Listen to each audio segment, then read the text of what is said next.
Je pense que vous pouvez probablement pardonner un confinement. 2 confinements sont beaucoup plus difficiles à pardonner.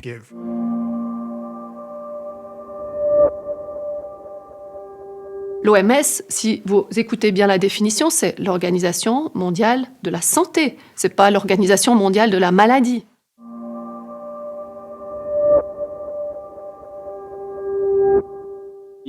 C'est un très bon point, je veux dire.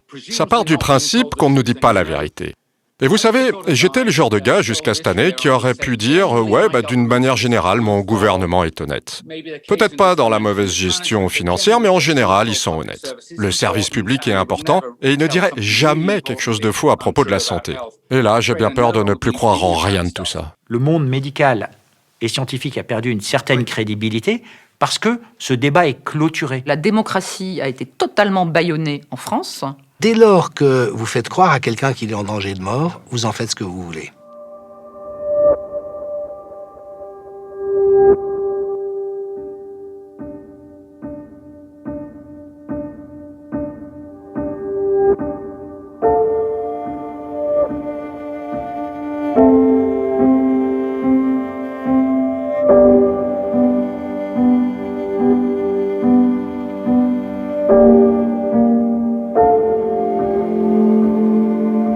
Je m'appelle Miguel.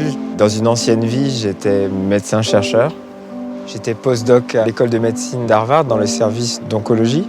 J'ai un doctorat en médecine moléculaire. Ma spécialité, c'était justement de comprendre les causes de la maladie. Pourquoi on est malade quand on est malade. Et beaucoup de gens me demandent au final pourquoi j'ai quitté la recherche, parce que c'est ce que j'ai fini par faire, relativement rapidement d'ailleurs. Et je leur explique toujours, quand on a trouvé, on arrête de chercher.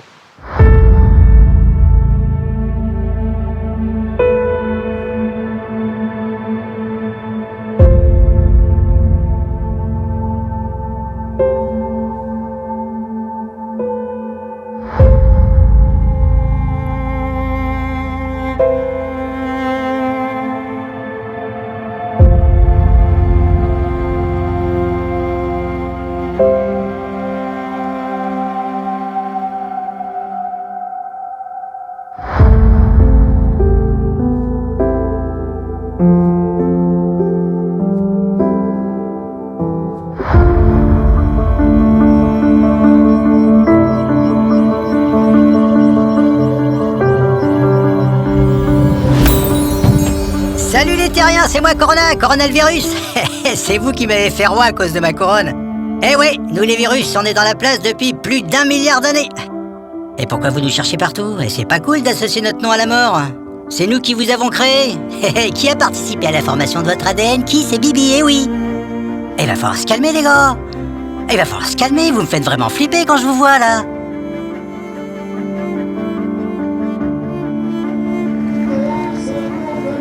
Le problème de la politique et de la politique sanitaire, c'est qu'elle peut être gouvernée par 2 choses. Par la logique de la maladie et par la logique de la santé.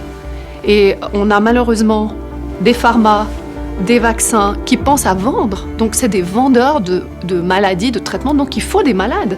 Donc leur politique, c'est le plus on a de malades, le plus on est riche. N'arrêtons pas la maladie. Et l'autre politique, c'est les politiques de santé, de dire aux gens, voilà ce que vous pouvez faire pour augmenter votre santé, votre immunité. Donc il y a 2 politiques très très contradictoires qui se confrontent, je trouve, dans la situation qu'on a aujourd'hui.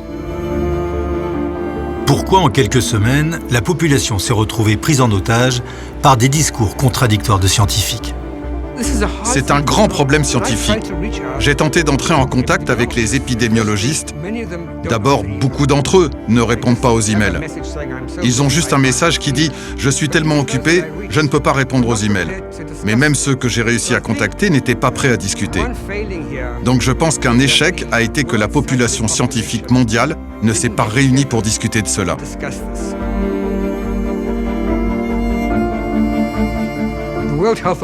L'Organisation mondiale de la santé et les épidémiologistes ont l'impression d'avoir un seul but, qui serait d'arrêter l'épidémie.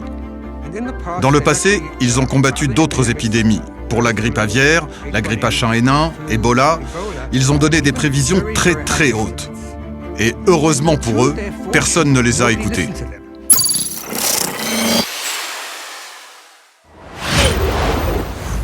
Cet homme à lui seul aurait confiné l'ensemble de la planète à cause de ses prédictions alarmistes. C'est un récidiviste. En 2009, il avait prophétisé quelques millions de morts dans le monde, dont 500 000 au Royaume-Uni. 11 ans plus tard, restent les mêmes chiffres, mais cette fois, tout le monde l'a écouté.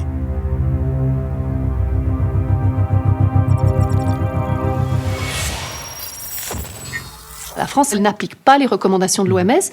L'OMS ne dit pas que tout le monde doit mettre un masque, et surtout pas de mettre une amende à son peuple qui paye les gouvernements. Enfin, il y a quelque chose d'aberrant. C'est comme si je vous paye pour m'aider, puis vous me mettez un masque et vous me faites payer, vous voyez, sans raison.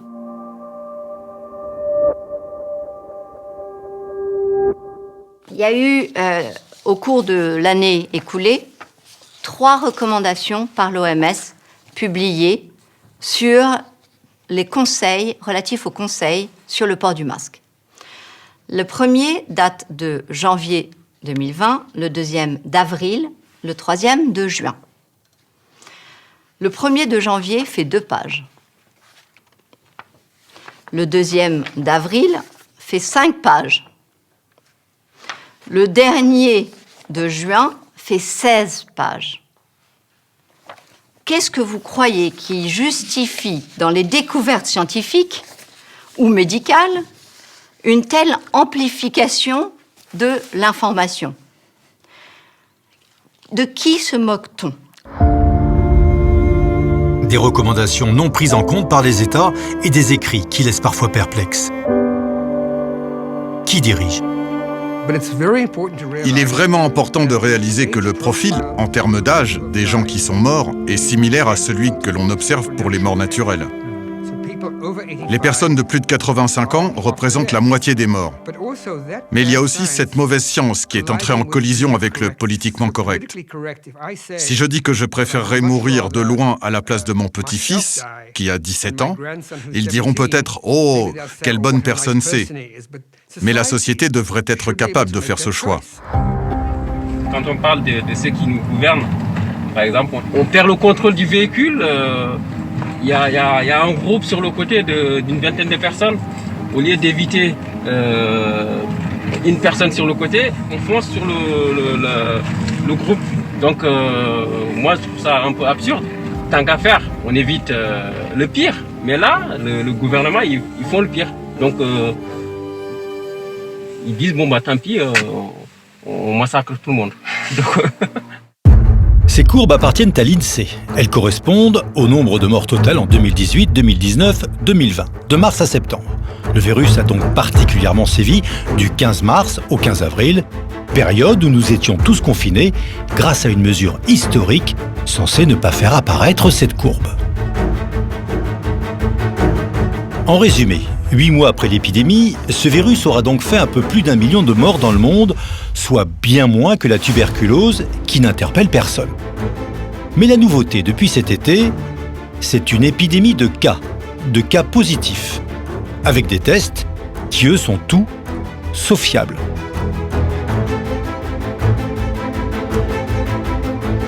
Alors pourquoi il y a autant de cas positifs? Parce qu'on monte les cycles. On vous a déjà expliqué plusieurs fois que les cycles d'amplification de l'ARN du Covid, plus on monte, plus on va au-delà des 30, plus on va trouver des traces infinitésimales de n'importe quoi, d'une ancienne grippe, d'un ancien rhume, d'un virus mort, de tout.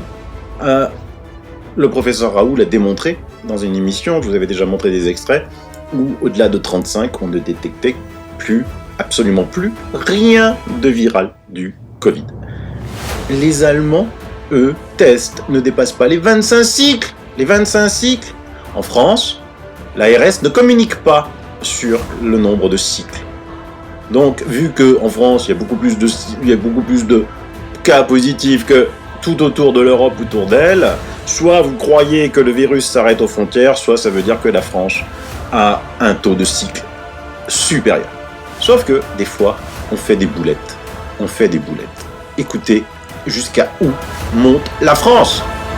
Le prélèvement est ensuite amplifié. La PCR, c'est une réaction qui est dite exponentielle, c'est-à-dire qu'on fait des cycles d'amplification et à chaque cycle, on multiplie la quantité d'ADN que l'on avait initialement par 2, ce qui fait qu'au bout de 50 cycles, on a multiplié la quantité par 2 puissance 50. Et ce qui fait qu'on est très sensible.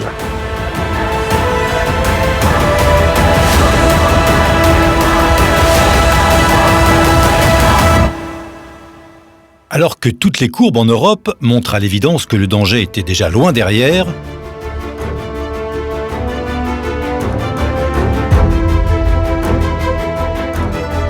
l'Irlande, avec 3 morts, reconfine. Quant à la Suède, qui n'a pas confiné, les chiffres parlent d'eux-mêmes. Inutile d'en rajouter. Alors que les courbes en Europe sont plutôt rassurantes, ce virus va jusqu'à faire construire des futurs camps d'internement au Canada. Où ces camps seront-ils construits? Combien de personnes seront-elles détenues? Et pour quelles raisons des personnes seraient-elles gardées dans ces camps d'isolement? En France, sur les plateaux des chaînes d'infos, des médecins continuent de semer la panique, en préférant prescrire la peur à des millions de personnes, à défaut de traitement. C'est comme quand vous aviez la BD de Lucky Luke avec le remède miracle où on dit aux gens prenez ça et vous allez Pardon Martin, mais moi j'ai entendu Christian Estrosi dire mais j'ai été soigné grâce à l'hydroxychloroquine. Oui, c'est fait gourouiser. J'ai été... Et c'est là qu'on voit qu'il faut que la science intervienne dans la médecine, sinon je suis désolé, c'est du charlatanisme, on peut dire tout ce qu'on veut. Qui sont les charlatans pour faire peur avec des courbes faussées par des tests dévoyés? Qui sont les charlatans pour regretter que la courbe des morts soit toujours aussi plate et dont les soubresauts à l'entrée de l'hiver questionnent sur l'origine réelle des nouveaux décès?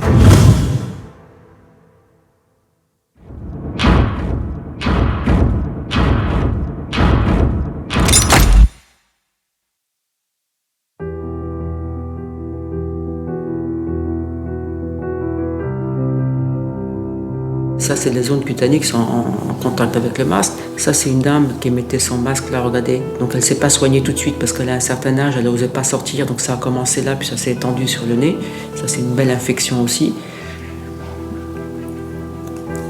Ça, c'est pareil, des boutons d'acné. Ça, je l'ai vu ce matin. Donc, elle a une recrudescence d'acné dans la zone de frottement. Ça, faut mettre de la cortisone et puis dès qu'elles vont remettre le masque, ça va revenir. On n'a pas beaucoup de solutions pour ça parce que les masques hypoallergéniques ne sont pas trouvés facilement. Même nous, dermatologues, on a du mal à s'en procurer. Et donc, ces gens sont obligés de se rabattre sur des masques en coton. Mais les masques en coton, on sait que c'est moins protecteur. Déjà, les masques chirurgicaux, c'est pas très protecteur puisque c'est même marqué sur la boîte que ça ne protège pas des infections. On voit souvent des jeunes qui mettent leur masque en coton toute la journée, qui ne les lavent pas, qui les remettent même le lendemain, qui les manipulent sans cesse parce que s'ils fument, ils les enlèvent pour fumer, ils les enlèvent pour manger un sandwich, ils les enlèvent pour embrasser leur petit copain ou leur petit ami. Et donc, ça devient un nid de microbes en quelques heures. L'école n'accepte pas qu'on enlève le masque. Donc, ça veut dire à la récré et tout le temps, même en classe, on doit le porter. Et donc, il y a un élève qui l'avait sur le nez. Et même moi, des fois, je le dégage un peu pour respirer. Et on se fait reprendre très méchamment en disant que c'est une erreur et qu'on peut être renvoyé. Et un élève a été renvoyé pendant une semaine. À Sarrebruck, au lycée franco-allemand où mon fils va, il y avait une élève qui était absente depuis 10 jours, qui avait le Covid. Et 10 jours après, donc, ils ont fermé le lycée pendant une semaine. Et ils ont fait tester les 1400 élèves du lycée. Et sans aucun problème, il n'y a pas eu de réaction hostile à cette prise de décision? Il y a eu quelques parents, je crois, qui ont refusé le test, mais sinon... Et le directeur du lycée était d'accord? Le directeur était contre, mais c'est l'administration, c'est le ministre de la Santé de la Sarre qui a obligé le directeur à fermer l'école, à fermer le collège et le lycée. Pour une personne, et il y a eu 1500 tests? Pour une personne qui était absente depuis 10 jours. Je travaille dans une crèche, les enfants ils sont habitués au masque et quand on enlève le masque, ils sont terrorisés maintenant, c'est l'inverse, c'est l'effet inverse. Pour eux, on vit avec un masque. Et on est obligé d'avoir ce masque et les enfants, pour eux, le visage c'est un masque, c'est plus un visage avec un sourire. Dans le grand public, le port du masque par des personnes en bonne santé peut notamment présenter les désavantages suivants. Premièrement, risque potentiellement accru d'auto-contamination dû au fait de manipuler un masque facial puis de se toucher les yeux avec des mains contaminées.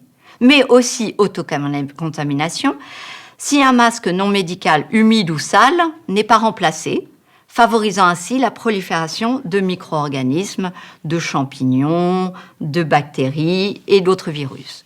Troisième point, maux de tête et ou difficultés respiratoires possibles selon le type de masque utilisé. Autre point, lésions cutanées faciales avec des dermites irritatives, donc des rougeurs, des boutons, ou aggravation de l'acné en cas de port fréquent et prolongé du masque. Dans les maternités, on fait accoucher les femmes avec un masque. C'est l'effort le plus intense que nous n'aurons jamais à faire de toute notre vie, accoucher, mettre au monde notre bébé. Et le bébé arrive et voit le visage de ses parents avec un masque. On sait que le premier regard du bébé, c'est quelque chose de fondamental pour poser sa sécurité. Le Conseil de l'Europe martèle 1 enfant sur 5 victime de violences sexuelles en Europe. Pendant le confinement, ça a été non seulement compliqué pour les femmes, bien sûr, mais aussi pour les enfants, parce que dans certaines familles, il y a eu des recrudescences de violences. Et pendant le confinement, j'ai été en contact avec une gendarme d'une brigade de protection des mineurs. Elle me disait c'est terrifiant parce qu'on n'a aucun dépôt de plainte, on n'a rien qui se passe. Parce que les gens, donc étant confinés et sous surveillance, ne pouvaient pas ni appeler. Voilà, s'il y a de la maltraitance dans la famille, on va voir si un enfant prend son téléphone et appelle le 119. Impossible. Ou si une femme peut aller déposer plainte, puisque même elle ne pouvait pas sortir. Donc il y a eu énormément de drames pendant cette période de confinement. En attendant, les chiffres du premier bilan du confinement se font plutôt rares. Les plaintes pour viol auraient été multipliées par 3, selon un expert psychiatre de la brigade des mineurs. En temps normal, il y a 12 000 agressions sexuelles d'enfants chaque jour. Combien de suicides, de meurtres, de viols? Ajoutez les centaines de milliers d'amendes, jusqu'aux menaces physiques. Ouais, mais vous êtes trop nombreux côte à côte, là. Il n'y a pas la distanciation sociale, monsieur. S'il vous plaît, messieurs, quittez l'endroit. Il n'y avait pas de distanciation sociale, vous quittez l'endroit, monsieur. La peur du virus impacte gravement la santé psychologique de très très nombreux de mes patients. Les sujets âgés ne veulent plus sortir, ils ne veulent plus voir leurs petits-enfants, ils sont terrorisés. Il y a des effets secondaires majeurs. Il y a la ruine aussi de beaucoup d'entreprises, de beaucoup de commerces. Ma mère avait un cancer du sein opérable juste avant le confinement. Pendant le confinement, elle n'a pas pu rentrer à l'hôpital pour se faire opérer. Et puis maintenant, elle est au stade 3 et elle essaye de s'en sortir. Ils ont presque arrêté la prévention des cancers, les scanners, les envois chez les spécialistes. Donc pendant 6 mois, on a eu entre un tiers et la moitié des patients renvoyés vers un spécialiste, contrairement à une année normale. Si vous alliez voir votre généraliste, que vous avez une grosseur ou une douleur et qu'il était embêté, il vous envoyait immédiatement le jour même à l'hôpital pour un scanner ou un bilan sanguin. On a fait ça. Peut-être 50% de moins que d'habitude sur l'année. Vous pouvez faire le calcul, je pense que des dizaines de milliers de personnes n'ont pas eu leur cancer diagnostiqué ou traité, ou alors diagnostiqué trop tard pour pouvoir faire quoi que ce soit. Si j'étais le politicien, je me dirais, j'ai probablement sauvé personne de la Covid et j'ai tué 75 000 de mes concitoyens. Le 3e jour du confinement, le 18 mars, j'ai mis en ligne une vidéo. Pour votre santé, nous vous privons de liberté. J'ai eu des commentaires extrêmement positifs sur la vidéo qui m'ont encouragé, mais voilà les commentaires que j'ai reçus aussi.